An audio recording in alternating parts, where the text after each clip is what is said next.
De acuerdo, pues a mí, Gustavo, me gustaría comenzar, sabiendo que tú eres muy pro value y que en tu canal has hecho varios contenidos relacionados sobre la situación actual, me gustaría que inicialmente definiéramos tu concepto de qué es el value, porque al fin y al cabo tengo escuchado decir que el value lo es todo muchas veces, incluso el growth.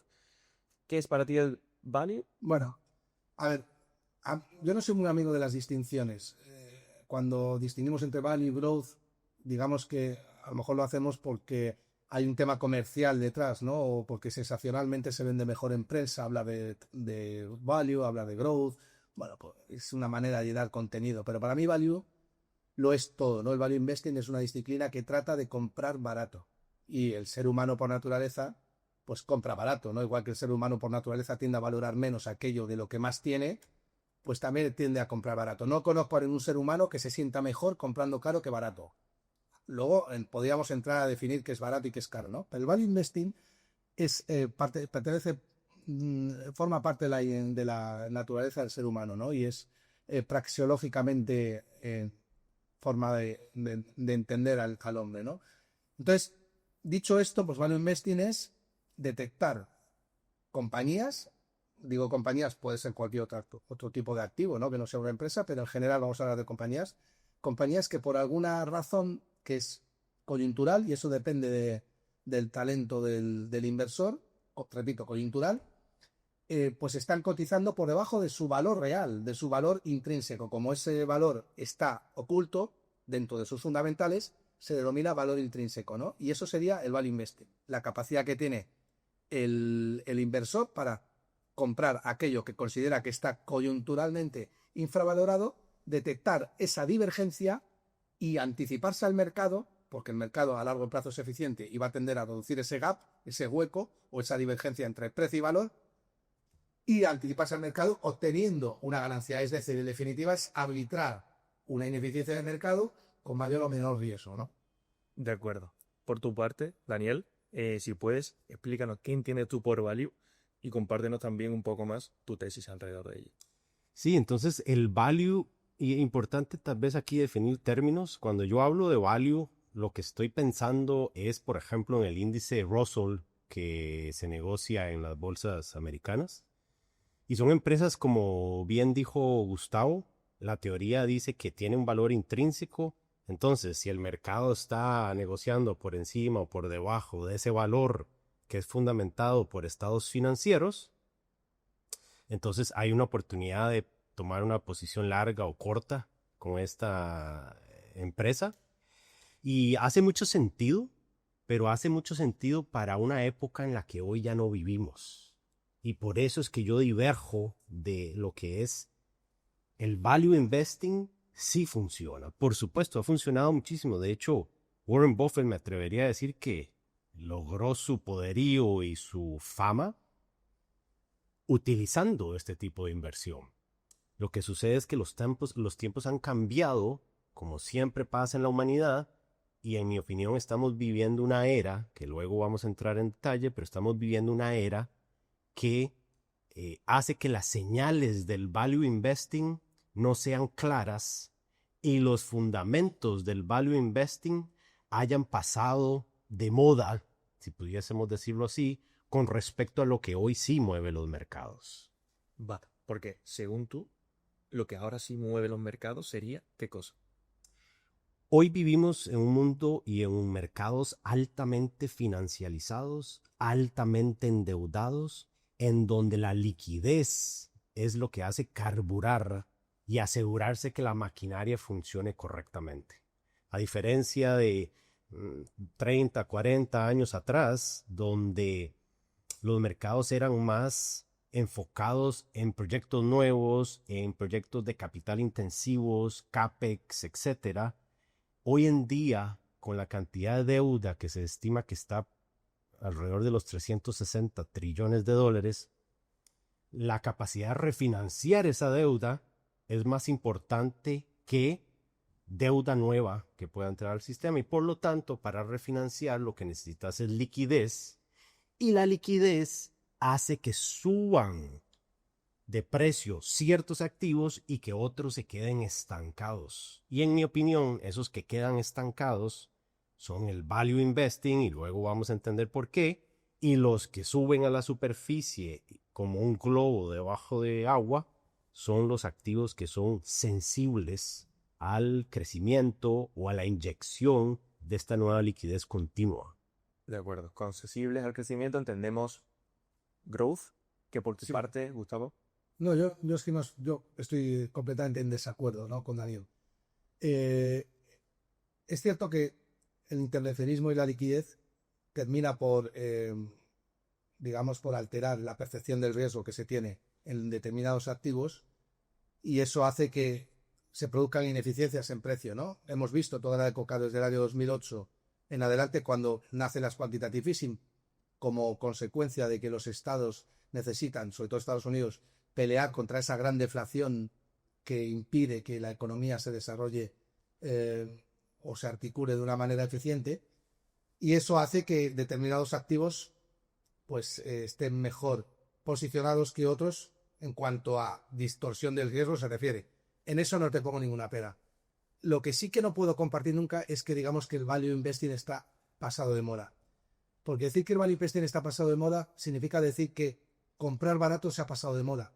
Y en mi opinión no es imposible, ¿no?, que el hombre, o que algo que es intrínsecamente natural al hombre, como comprar barato, como tener sed, como hacer el amor, o como cualquier cosa que es una función, como acabo de decir, praxeológicamente humana, pues se pase de moda. No puede pasarse de moda querer a tus hijos, no puede pasarse de moda pues que te guste una chica, no, o un chico, no puede pasarse de moda que te guste comprar barato. Lo que sí que acepto en la tesis de Daniel es que haya coyunturas económicas en las cuales encontrar valor sea más difícil, o sea relativamente más costoso, en cuanto a que los fundamentales no obedecen tanto al escenario económico que se está atravesando. Es cierto eso, es cierto que si metes una inyección de liquidez del copón, como ha pasado con las quantitative easing, o impulsas a que los bancos den crédito fácil, pues se formen ineficiencias en el mercado. Pero esas ineficiencias del mercado terminan por desembocar en grandes burbujas que coyunturalmente hacen que algunos puedan beneficiarse, pero a la larga perjudica a toda la sociedad, y al inversor como benefactor social se ve también perjudicado. Eso ha pasado, hemos visto en el año 2006, 2007, la burbuja de crédito, ¿no?, que fue después explosionada por la quiebra de Lehman Brothers, etcétera, etcétera, como los que compraron vivienda en el año 2007, pues en barrios marginales de Madrid, pues compraban a múltiplos que no han recuperado todavía. Es decir, gente que a pesar de que probablemente estemos viviendo en un escenario en el cual se están empezando a formar burbujas también debido a la expansión monetaria, ¿no? Entonces, es verdad que hay épocas en las cuales el value investor se tiene que armar mucho más de paciencia, o incluso podría llegar a comprar que puede estar en liquidez esperando a que el mercado empiece a ajustar.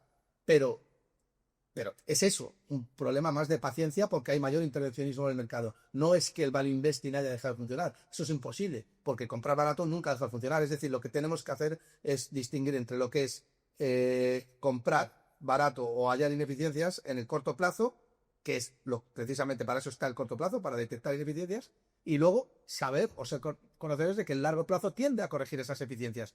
Si bien es cierto que para mí hubiera sido imprudente, o hubiera tenido un coste de oportunidad mucho más alto, haber comprado value en el año 2012 o 2013 en detrimento del growth. Si es que queremos establecer la distinción entre value y growth, porque para mí son la misma cosa, porque al final es una cuestión temporal, lo acabo de decir antes, es una cuestión temporal, es una cuestión de cuándo vas a producir tus flujos de caja, pero los vas a producir. Por tanto, que compra value es lo mismo que el que compra growth, porque lo único que diferencia es cuándo se producen los flujos de caja. El growth es que los flujos de caja estoy dispuesto, mediante una compensación en forma de tipo de interés o tipo de descuento, a que tú me devuelvas esos flujos de caja más a largo plazo que el value, que te los devuelve inmediatamente. Pero en ambos casos detecto que hay una oportunidad de mercado, porque intrínsecamente la cotización está por debajo de ese valor. Eso es realmente cuál es mi filosofía, ¿no? De acuerdo. No obstante, sí que es cierto que eres bastante famoso para hablar de las mineras, de haber detectado cómo eso era una oportunidad coyuntural, como tú bien comentabas. Sin embargo, Daniel hacía referencia a, por ejemplo, el Russell 2000. Al respecto, tenemos algo que decir de tu parte. Al fin y al cabo, no ha tenido una performance especialmente destacable. Bueno, a ver, estamos hablando también de un índice general.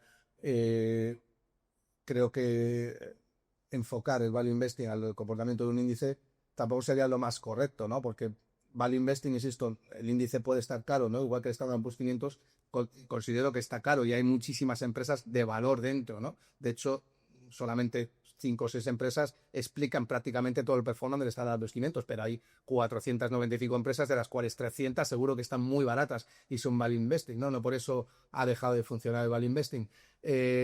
Bueno, yo creo que incluso Daniel está diciéndonos que efectivamente en el Russell 2000 puede estar habiendo una oportunidad precisamente por lo que dice, ¿no? Porque intrínsecamente parece que su valor está cotizando por encima o mejor dicho, su cotización está por debajo de ese valor intrínseco, ¿no?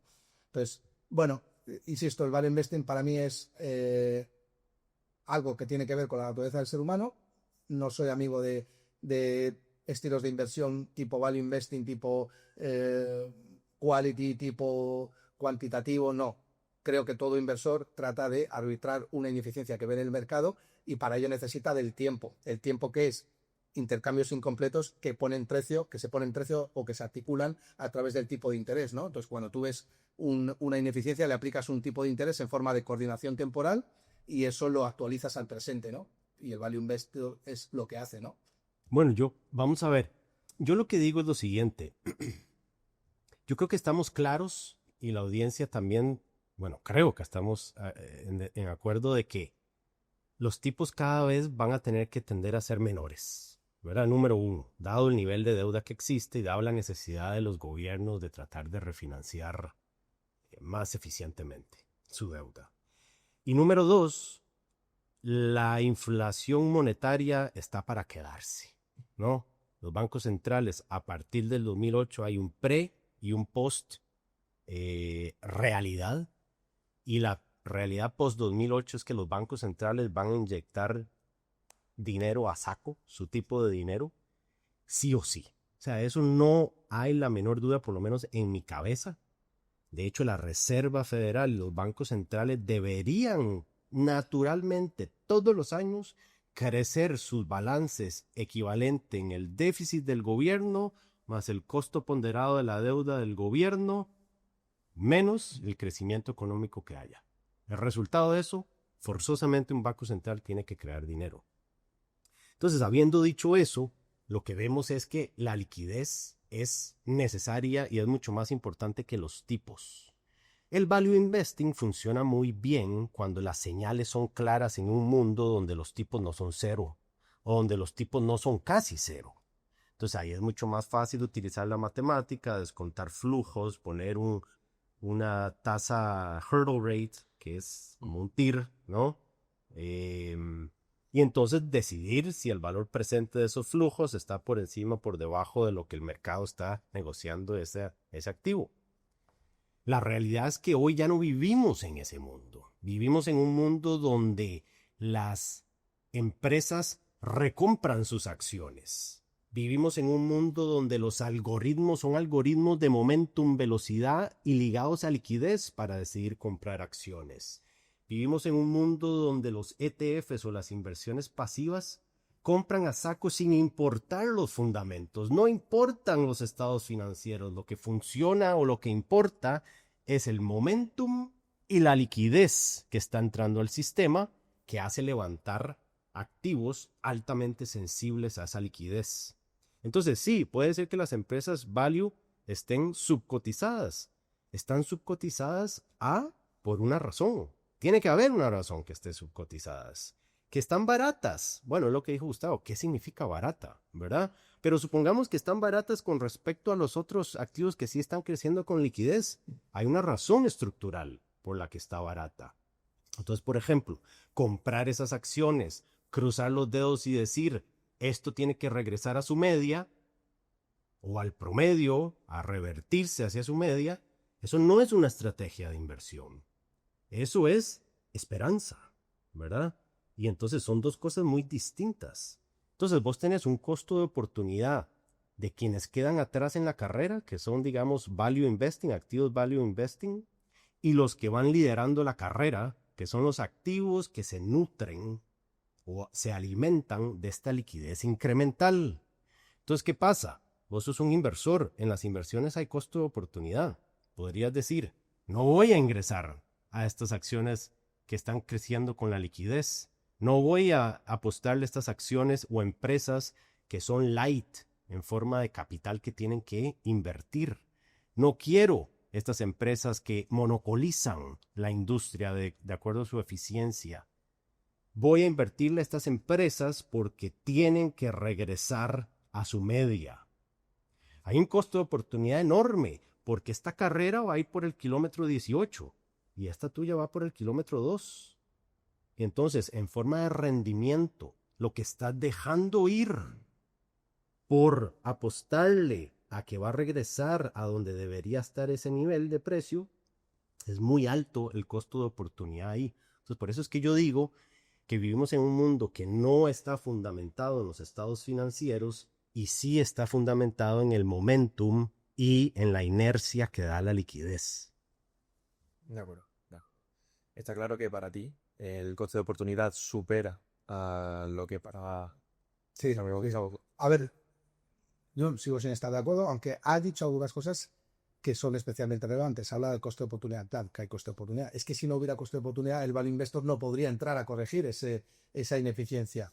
Pero claro, cuando habla de que las empresas o que el valor no está respaldado por fundamentales, no es cierto. Realmente tú estás analizando. Otra cosa es que te equivoques en cuáles son la caja que puede hacer potencialmente una compañía, pero cuando tú estás analizando los fundamentales de una compañía porque presenta unas guidance realmente y esa empresa está cotizando por debajo y haces los números y te da que esa cotización está por debajo, el mercado va a tender a arbitrarla. Otra cosa es que haya compañías que por consecuencia de que hay incrementos de liquidez masivos crezca, pero eso es insostenible en el tiempo por una sencilla razón, porque la liquidez también se deteriora, como vamos a ver en el siguiente bloque. Entonces, al mercado le importa tres narices si el crecimiento es nominal, lo que le importa es el crecimiento real de la empresa.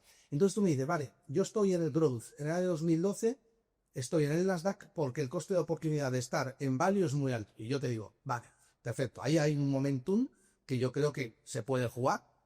No soy especialmente fan de ello porque no tenemos la bola mágica para saber cuándo el ciclo puede cambiar, pero realmente estás incurriendo en un costo de oportunidad también muy elevado. Y es que en cualquier momento estás, porque tu fundamento no es otro que el de la liquidez puesta en procesos de producción que no son favorables para el mercado, y le entendamos el mercado como un juez donde asigna, un juez que tiende a asignar eficientemente el capital a largo plazo, y esa es la tesis. Es decir, tenemos que partir de saber que el mercado tiende a asignar el capital eficientemente a largo plazo. El corto plazo no. Vale. Pero si juegas con el coste de oportunidad de cuál va a ser el incremento de la liquidez, tu tesis fundamental es muy baja, porque en el momento en que haya impaciencia por la liquidez o esa liquidez se deteriore mucho, entonces tus fundamentales, tu fundamento se va a caer y contigo el precio de los valores donde estás metido. Y no vas a poder aguantar y te vas a tener que salir porque no tienes un respaldo fundamental detrás, como por ejemplo, pues que una empresa va a hacer un volumen determinado de ventas y has estudiado y analizado que esas ventas están acotadas a un número X en distintos escenarios y tienes un margen de seguridad. En el otro lado no tienes margen de seguridad. ¿Qué margen de seguridad tienes en comprar una compañía que solamente compras porque entiendes que la liquidez la va a impulsar hacia arriba? Ninguno. En el momento en el cual, por cualquier circunstancia, los bancos comerciales dejen de dar préstamos y la liquidez se contraiga porque hay quiebras o lo que sea, te vas a unir con todo el equipo. Sin embargo, el que va a estar invertido en empresas de valor que ya están infravaloradas, probablemente coyunturalmente caiga por el efecto arrastre del mercado, pero a medio plazo va a tener muchísimo más ventaja competitiva con el otro inversor que ha asignado capital en última instancia a procesos productivos que son ineficientes en el mercado y que están ahí porque hay mucha liquidez en el mercado, y eso es una ineficiencia, ¿no? Para terminar el bloque, Daniel, si quieres, responde a Gustavo y procedemos a hablar de la liquidez. De acuerdo, entonces yo diría que ratios antiguos de la prehistoria como el PER, el valor en libros, funcionaron, realmente funcionaron. Pero hoy en día, de nuevo, es que el PER es el precio a los beneficios, ¿verdad? El precio lo va a mover la liquidez y los beneficios lo va a mover el crecimiento económico del país. ¿Qué crece más rápidamente, el crecimiento económico o la liquidez? La liquidez. Entonces, estos ratios se empiezan a deteriorarse su importancia. Y lo que entonces importa es, la pregunta clave aquí es, si vos crees que no ha cambiado el paradigma de inversión y el mundo en el que vivimos, value es genial. Tiene que regresar a su media. Ojalá. Y si vos crees que hay un cambio de paradigma en donde los reguladores no van a dejar caer los índices por debajo de tal nivel porque golpea la economía real dada la alta financialización y exposición que hay, si vos crees que vivimos en un mundo donde los reguladores tienen baja tolerancia a la volatilidad hacia la baja en mercados financieros, estos van a entrar cuando la haya y eso va de nuevo a empezar el mismo ciclo que beneficia a las empresas que no necesariamente tienen los estados financieros, los análisis de estados financieros, pero que sí son beneficiadas por la alta liquidez que va a ser inyectada para controlar los mercados. Entonces esa es la pregunta que se tiene que hacer la audiencia. ¿Cambió el paradigma? Entonces liquidez y activos de crecimiento y altamente sensibles a liquidez es la apuesta. No ha cambiado el paradigma, todavía estamos viviendo bajo la misma premisa, entonces ahí el value va a tener que regresar a la media, cualquiera que sea. Desde luego, la situación ha cambiado en los últimos años, sobre todo viendo después del COVID la cantidad de dólares que se imprimieron. Es algo que ha sonado y que todo el mundo ha escuchado, pero entendemos que también hay diferentes conceptos de liquidez. Para ti, ¿qué sería? Sí, entonces la liquidez básicamente se resume en la capacidad de balances para poder absorber refinanciamientos de deuda, ¿no? Entonces ahí tenés la liquidez desde las perspectivas de activos, que es qué tan fácil te es ir al mercado y vender un activo sin mover el precio. Eso es un concepto de liquidez. Y está del otro lado de la T contable el pasivo. Entonces la liquidez en forma de qué tan fácil te es ir al mercado y conseguir efectivo o crédito para refinanciar posiciones o comprar más activos. La suma de esas dos da una buena definición de lo que es la liquidez, pero básicamente consiste en el mundo tan endeudado en el que vivimos hoy, qué tan fácil es poder renovar la deuda para no repagarla, porque en mi opinión, la deuda soberana no está hecha para repagarse, la deuda soberana está hecha para refinanciarse, y para refinanciarse es indiferente si se refinancia al 5 o al 5.25 o al 6.15, lo que importa es que quien te dio el dinero originalmente y llega a su vencimiento, es que te lo renueve. Porque si no, ahí sí entras en problemas serios, ¿no? No un Estado, pero especialmente un corporativo, un hogar, nosotros como personas físicas. Entonces de ahí la importancia de la liquidez y es creada por entes que creo que Gustavo y yo estamos de acuerdo en eso, son bancos comerciales cuando otorgan créditos, gobiernos cuando tienen gasto deficitario, bancos centrales cuando crean reservas bancarias y el mercado de banca en la sombra a través del apalancamiento. Bueno, que esto viene muy relacionado con lo que todo el mundo ha escuchado de el mundo en sí tiene trillones de euros en Sí, sí. bueno, ¿Qué te falta, Gustavo? yo comparto lo que ha dicho al final, si bien difiero con él en cuando ha dicho, porque claro, mi postura Value Investing hace diferir ya con él, pero él ha dicho que lo que importa, que los bonos se van a autofinanciar y que su función no es repagar, pues estoy de acuerdo, pero ojo, sí que importa el precio al que se enrolan esos bonos, porque si no importara el precio al que se enrolan esos bonos, entonces estaríamos hablando de que los países que más déficit incurren son los países que más inflación tienen a su vez, y eso es un hecho empíricamente constatable. Es decir, la inflación mata una economía, eso lo sabemos. La inflación mata una estructura de producción porque un crecimiento nominal no es un crecimiento real. Un crecimiento con un papel que no tiene poder adquisitivo no vale para nada, ¿no?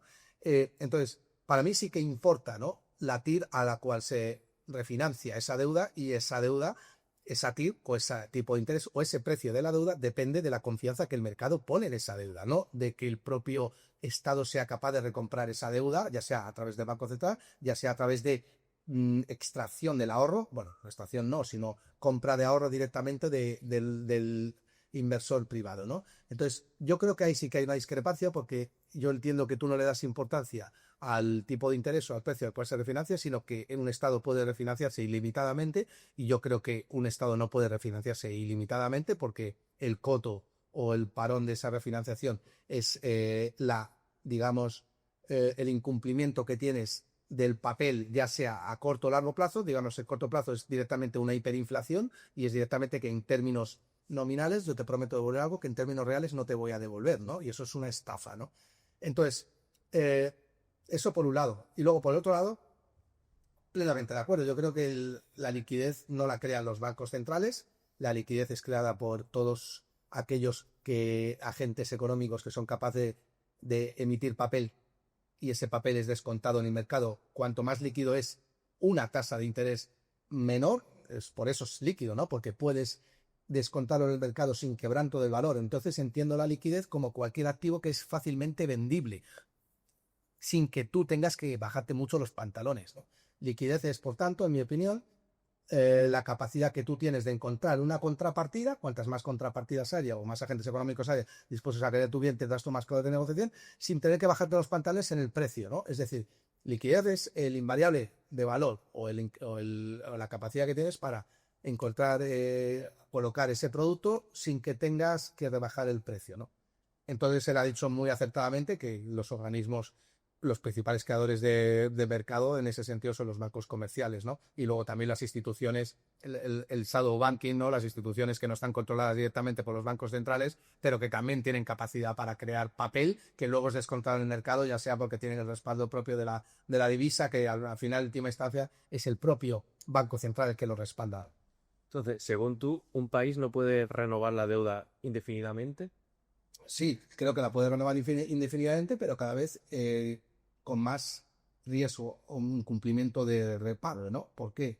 Porque si no, según el argumento de Daniel, que ahora lo escucharemos, si tú puedes refinanciar a cualquier precio, entonces no, entonces me estás diciendo directamente que el poder adquisitivo de ese papel se mantiene al margen de cuánta deuda emitas, simplemente por el hecho de que el propio Estado la puede recomprar, pero eso es falso. ¿Por qué? Porque los billetes tienen que tener, al final los billetes son pasivos financieros y por tanto son promesas de pago sobre bienes futuros que en teoría estás descontando que vas a recibir. Si realmente tú estás emitiendo deuda para obtener bienes futuros en mayor o menor cantidad, ahí es donde está, o van a estar respaldados por producción, ahí es donde va a estar el problema, ¿no? O la inflación. Entonces, si la tesis de Daniel se cumple, entonces un bolívar tiene el mismo poder adquisitivo que un dólar, y eso no es verdad, yo lo he visto, ¿no?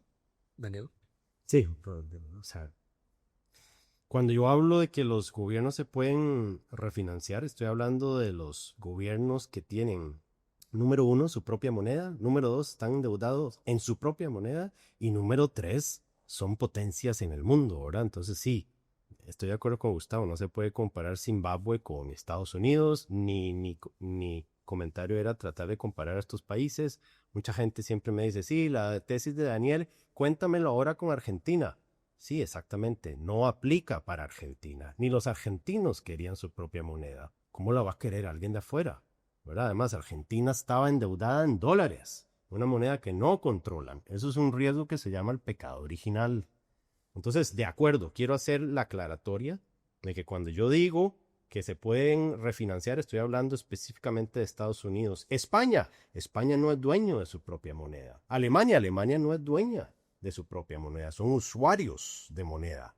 Así como lo somos vos, Gustavo y yo, con la moneda del país, somos usuarios.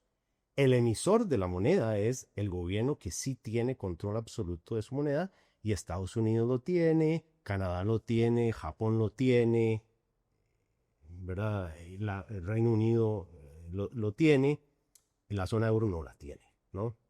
Entonces tal vez vale la pena aclarar eso, y lo que yo digo es, se hace un fatalismo enorme sobre la deuda de Estados Unidos. 36 trillones.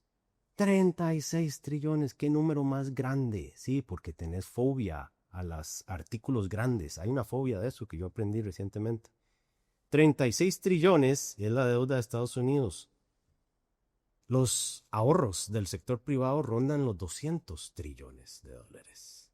A ver, por favor, perspectiva. 36 trillones debe el gobierno, el sector privado tiene 200 trillones de activos en su balance. Entonces, primero, no veo problema en ese sentido.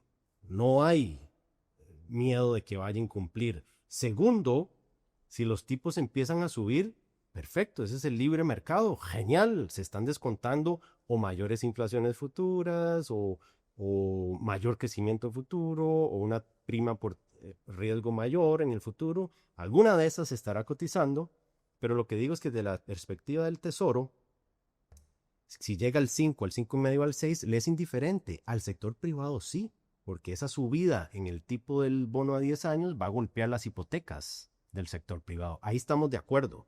Pero desde la perspectiva del gobierno, lo que el gobierno hace es, Gustavo, te entrego $100, luego te cobro 90 de impuestos, un ejemplo tonto. Esos 10 quedan en tu balance personal. Eso es riqueza sin un pasivo adjunto. Un banco comercial que da $100 y tenés $100 en tu activo, pero tenés $100 en tu pasivo también, ¿no? Entonces, el gobierno luego de dejar esos 10 ahí, esos 10 en efectivo en tu balance, puede decidir, ¿sabes qué? En vez de que tengas $10 que no generan nada de retorno, o sea, efectivo, te lo cambio por un bono de 10 años al 5,5. Y es decisión del sector privado decidir si sí o no, ¿no? Pero lo que quiero decir con este ejemplo es que se da mucho énfasis a que el gobierno va a dejar de tener compradores, el gobierno de Estados Unidos, porque ya no va a haber la suficiente liquidez y entonces el gobierno está sacando unidades de dinero de la economía y está haciendo crowding out al sector público, al sector privado, perdón. No sucede así, por la secuencialidad del gasto. Primero se gasta, se inyectan las unidades de dinero a la economía y después el gobierno decide cobrar impuestos o emitir deuda, ¿no? Entonces, en ese sentido, por esa razón es que no me preocupa el incumplimiento de Estados Unidos. Los TIR subiendo, los rendimientos subiendo, está bien, pero entonces ahí el gobierno puede tomar un montón de decisiones de qué hacer para rebajarlos. Sí, es controlar la curva, totalmente. ¿Estoy a favor de eso? No, pero no significa que un gobierno no pueda hacerlo ni la Reserva Federal tampoco.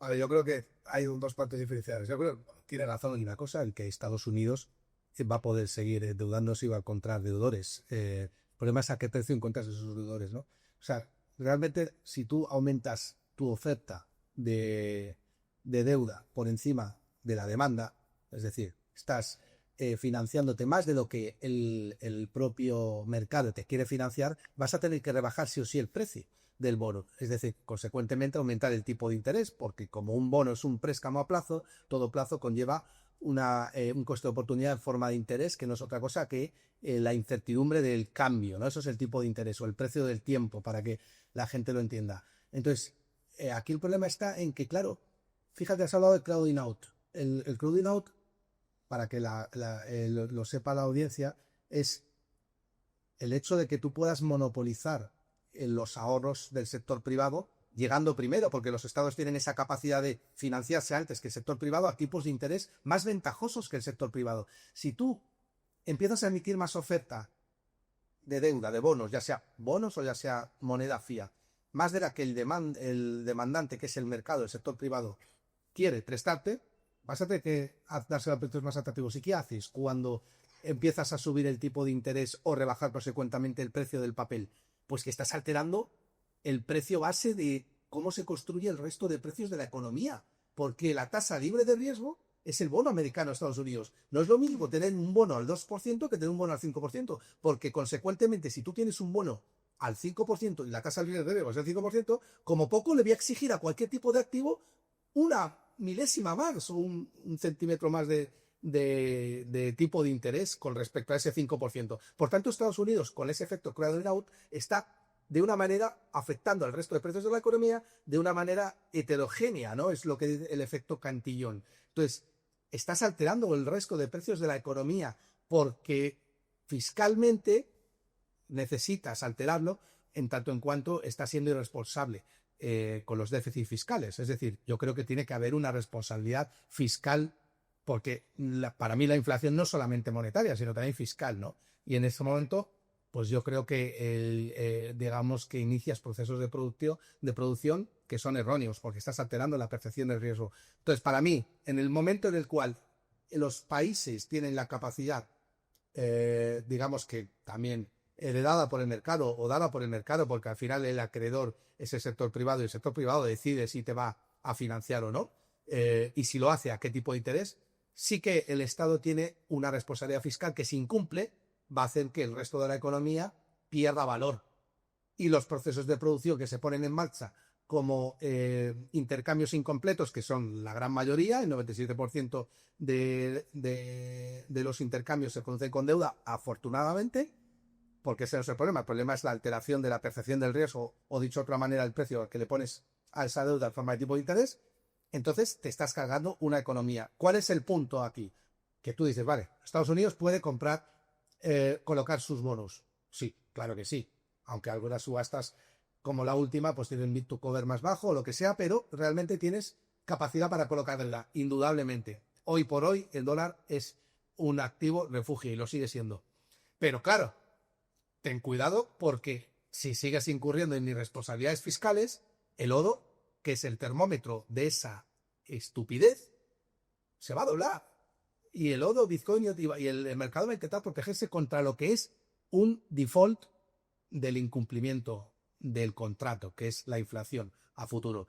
Si bien el dólar tiene tanta capacidad y tiene tanta demanda exterior de dólares que puede hacerlo de una manera más dilatada en el tiempo, no tan acelerada como otros países como Argentina y tal, pero ese es el punto donde lo va a llevar. ¿Y qué tienes? ¿Cómo puedes remediar eso? No tiene remedio. El único remedio es que el propio ciclo te coloque en tu sitio, como pasó en el año 1980 cuando Volcker no tuvo más opción y subieron sus políticas al 20%, porque era susto o muerte, era dólar o hiperinflación, y dijo, vamos, acostamos por el dólar, pero claro, eso tiene un coste político tan alto como que él se cargó la administración Carter en favor de Díaz, ¿no? Gustavo ha dicho algo muy interesante y es que si suben los bonos, eso va a repercutir directamente a la rentabilidad que tú le vas a pedir a los activos donde tú vayas a invertir. Si volvemos un poco atrás al tema de value, al tema de growth, esto dentro de ese entorno growth también es aplicable. Qué dicha que justo iba a sacar ese tema. Estoy totalmente de acuerdo y contento que Gustavo haya entonces ya apoyado mi teoría de que el value ya está muerto, con lo que acabo de decir. Y la razón es, dijo que hay ineficiencias o hay un precio erróneo para el riesgo del mercado. Totalmente de acuerdo con vos. Totalmente. Si los tipos están en 2, pero realmente debería estar en 5, está mal preciado el riesgo. Y el value se alimenta de la valoración del riesgo. Entonces, si el riesgo no está siendo calculado como debería ser, por la razón de que está habiendo una intervención muy fuerte de parte de los reguladores, value va a quedar ahogándose en la liquidez. Y los que van a surgir de nuevo son los que son sensibles a esta liquidez, sea irresponsable o sea responsable, liquidez al final del día. Entonces, eso es justamente uno de mis puntos de que, dado que el riesgo ya no se está calculando correctamente, entre comillas, porque puede ser que se está calculando correctamente, pero en un nuevo paradigma, y desde el paradigma anterior se está calculando incorrectamente, pero dado con lo que tenemos hoy en día, y que los gobiernos no van a dejar que los TIR lleguen a 10, entonces ahí es donde yo digo que hay una ruptura entre lo que es el cálculo de riesgo para valorar activos, a ver si están caros o baratos. Pero déjame pasar la página a otro tema. Y es que yo no sé qué es más irresponsable. No sé qué es más irresponsable. Y esto sí se lo escucho, no a Gustavo, sino a los austriacos en general. Los austriacos por alguna razón tienen un fetiche de correcciones de mercado. Les enamora ese concepto, les encanta la corrección de mercado para que todo regrese a donde debería estar. Entonces yo pregunto, ¿qué es más irresponsable? ¿Que el gobierno esté gastando como hoy lo está haciendo en Estados Unidos? ¿O decidir cortar el grifo del gasto y decirle a las personas vas a quedar desempleadas a partir de hoy? ¿Por qué? Porque quiero que el mercado regrese a un nivel donde yo creo que debería estar y el precio es tu sustancia.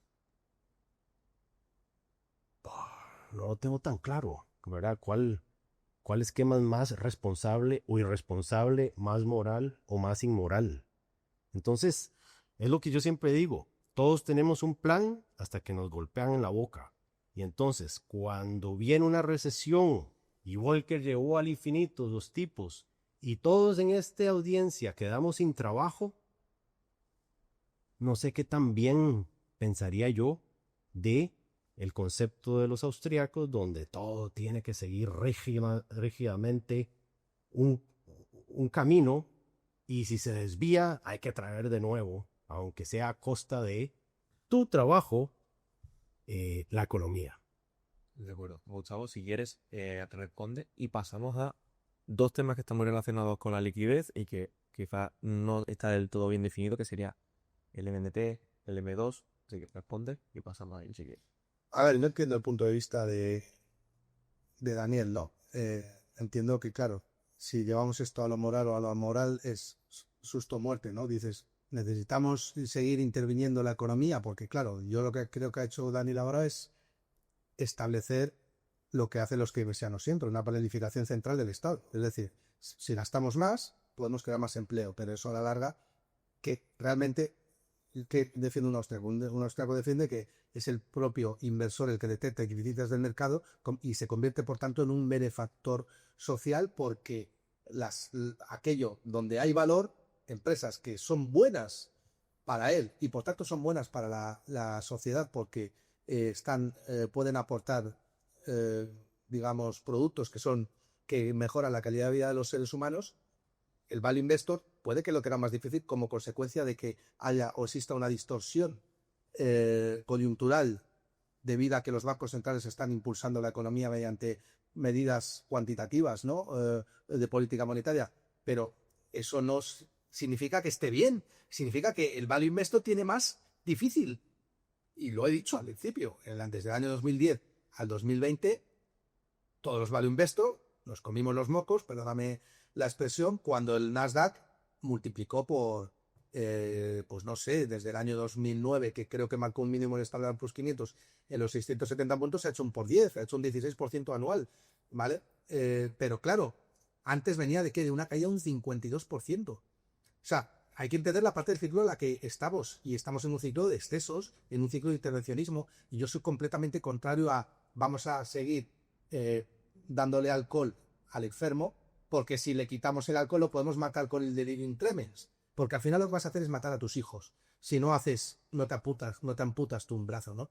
De hecho, el mercado está claramente diciendo que algo está pasando. Fíjate, tenemos bonos japoneses en máximos históricos.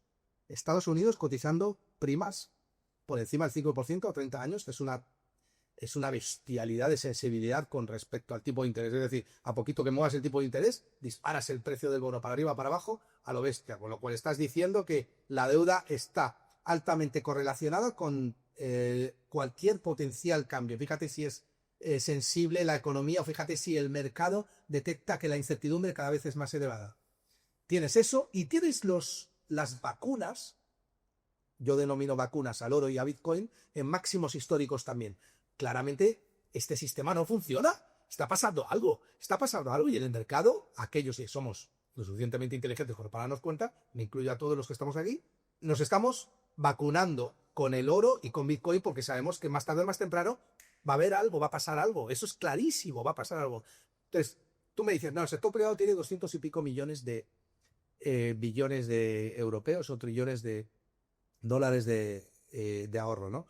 Y el sector, y Estados Unidos tiene 35 y todavía es relativamente bajo. Vale, bien, es relativamente bajo, pero Estados Unidos, el problema no es la deuda que tienes ahora, el problema es la deuda que vas a necesitar a futuro para seguir manteniendo un sistema que está completamente cao. Es decir, el problema no es la heroína que yo me estoy metiendo ahora, sino la sobredosis que necesito meterme a futuro para seguir manteniendo este subidón.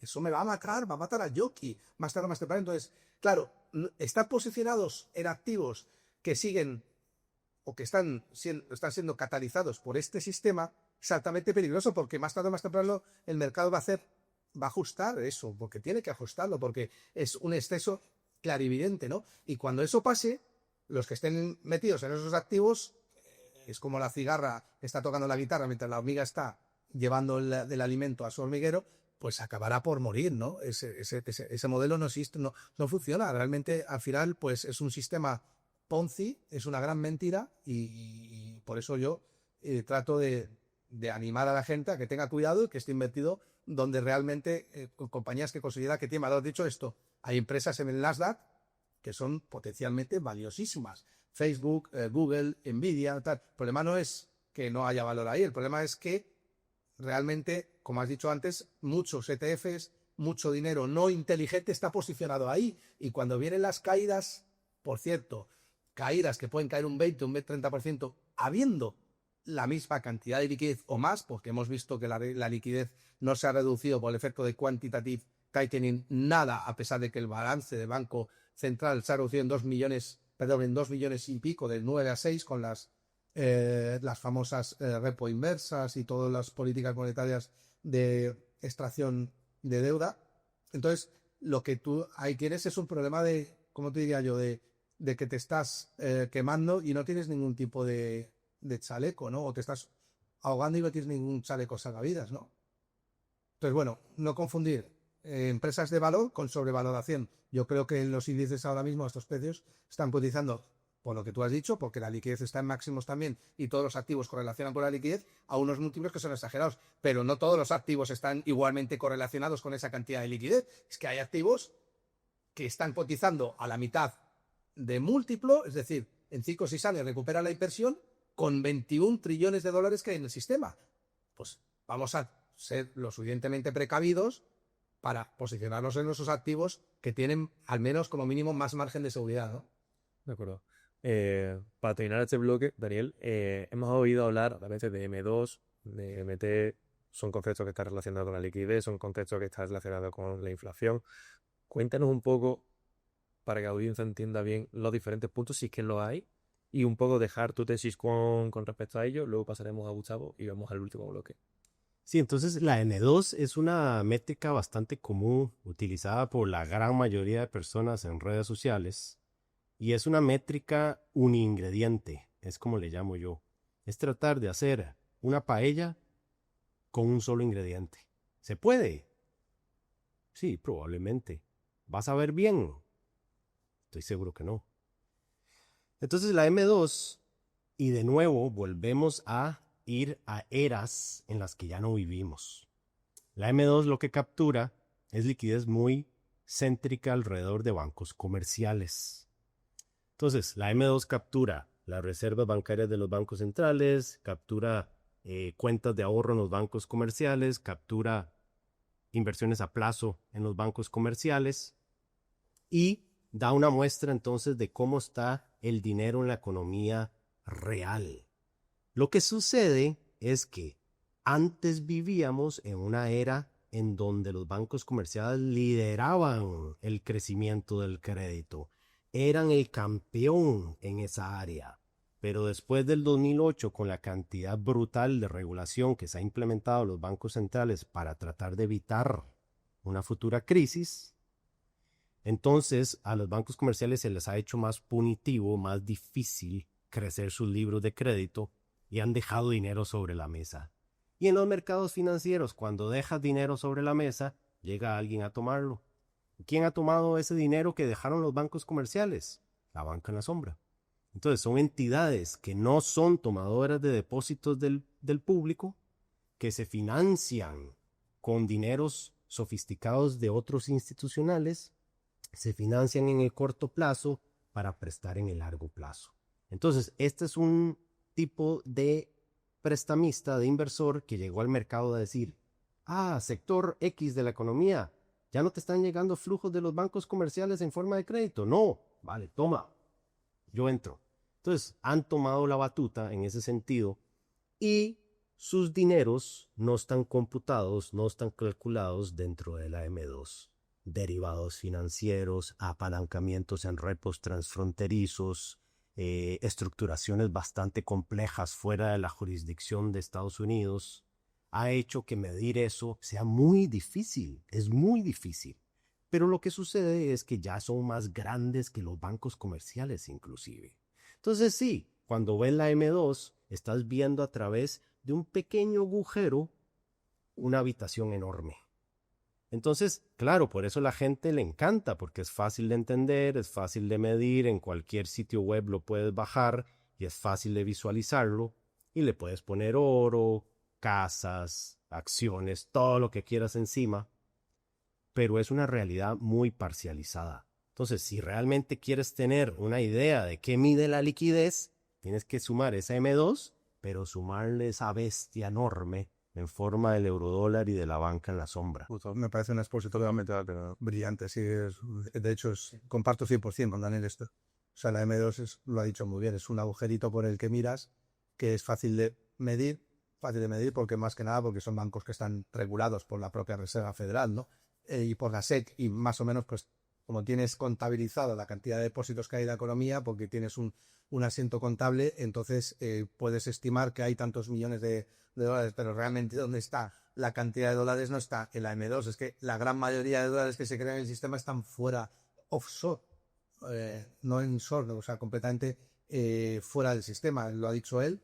La M2 englobaría, pues, sobre todo para la audiencia que lo sepa, lo más importante sería los depósitos, mejor dicho, los préstamos que crea el banco, que no es otra cosa que si yo voy a una entidad, esta entidad me hace un apunto contable, y yo con ese apunto contable puedo comprar algo, puedo adquirir bienes presentes, que lo que estamos haciendo es intercambiar deuda, y así es como funciona el mundo. Esos depósitos están denominados en dólares, se consideran deuda también, y están más o menos tasados en 22 billones actuales, pero claro, eso es lo que está bajo el paraguas de la FED. Pero ¿qué es lo que no está bajo el paraguas del otro? Pues el sistema del dólar, ¿no? El sistema del dólar, que son depósitos que están fuera denominados en dólares, fuera de Estados Unidos, si no están contabilizados, pues se estima que puede ser más del doble, o al menos el doble de la M2. Estamos hablando de otros 20, 22, pero si luego ya le añadimos la banca a la sombra, que son todos estos organismos que ha citado Daniel, que son responsables de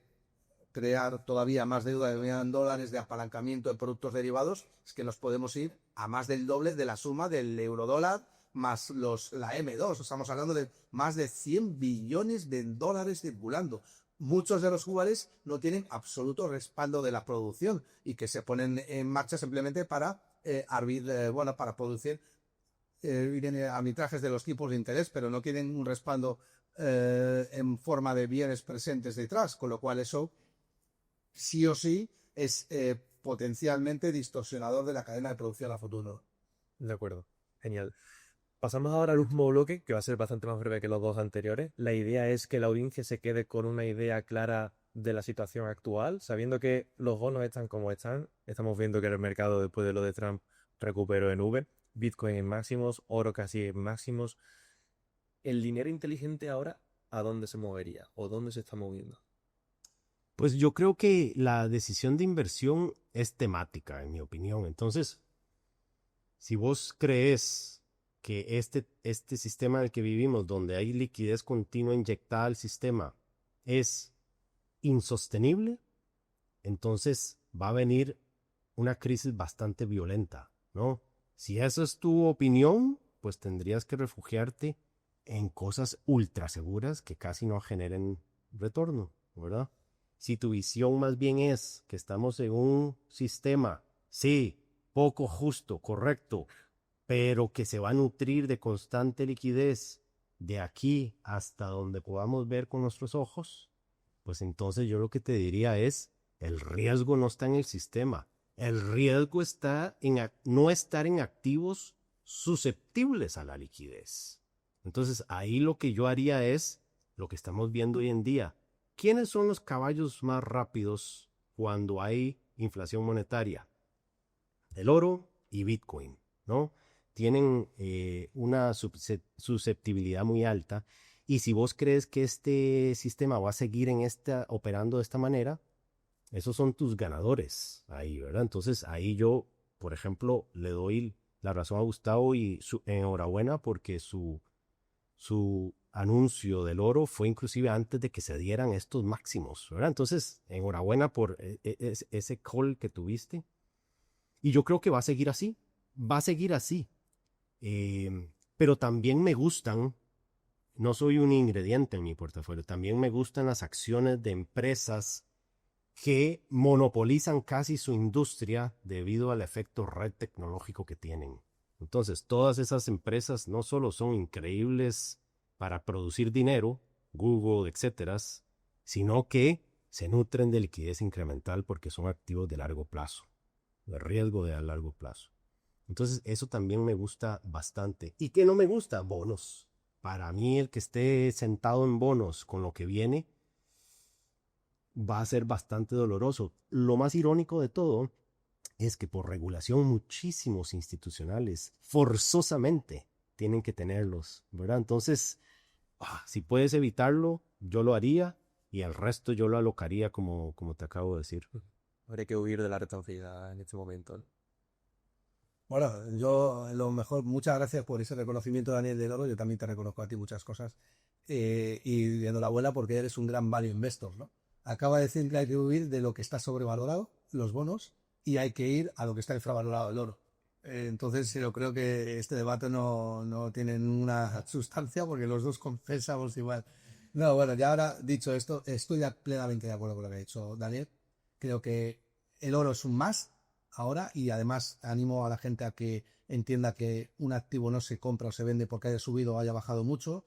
Esto es porque si el oro ha subido, ha multiplicado por 2 es porque tiene una razón fundamental detrás, pero puede multiplicar otra vez por 2 y otro por 2. Los dos anteriores ciclos del oro, en el primero, en la década de los 70, multiplicó por 12, en el segundo, en el año 2000, mientras que el Standard & Poor's 500 quedó plano 10 años y el Nasdaq cayó un 80%, el oro multiplicó por 4, la plata también. Y resulta que ahora, pues en un tercer ciclo clarísimo, el oro ha multiplicado por 2. Yo empecé a hablar del oro hace 2 años y medio, cuando estaba en 1600, 1700, y yo creo que sigue siendo buen momento para tener oro. Por todo lo que hemos hablado en este debate, yo creo que los dos coincidimos en que el sistema necesita refinanciarse con más droga, ¿no? Drogadura, que es la duda. Y también creo que hay muchas oportunidades en el mercado y muchos ciclos, muchos sectores que están infravalorados, de los cuales ya hemos hablado en vídeos aquí y no hace falta que repita, ¿no? Y nada, pues sigo pensando que también, como bien dice Daniel, la tecnología tiene un punto a favor que es brutal, aparte de ser buena porque per se es deflacionaria, y el hecho de que la tecnología sea deflacionaria es bueno para la humanidad en un mundo donde la inflación es más que necesaria para poder seguir subsistiendo. Y nada, y esa es un poco mi esta. No entro más en materia de inversión porque yo creo que ya está todo dicho en los vídeos. Perfecto. Hemos visto también como, a pesar de las grandes diferencias en vuestras tesis respecto al value, a la liquidez, al fin y al cabo, sí que es cierto que la tesis de la actualidad se asemeja bastante. Sí. Así que podemos dar el debate por acabado. Muchas gracias, Gustavo. Muchas gracias, Daniel. Bueno, pues esto ha sido todo. El debate con Daniel Baeza, al que aprecio personal y profesionalmente. Para mí ha sido maravilloso. Creo que vamos a seguir teniendo disputas y opiniones encontradas, pero bueno, con el respeto que tiene Daniel por la gente, pues siempre va a ser interesante intentar, si se puede, contraargumentarles y si uno está equivocado, como alguna vez le ha pasado por él, aprender de ellas, ¿no? Muchísimas gracias a todos, de verdad. Aquí no gana ni él ni gano yo, ganáis vosotros. Y si podéis apoyar el canal con una suscripción, un like o un comentario, pues os lo agradezco mucho.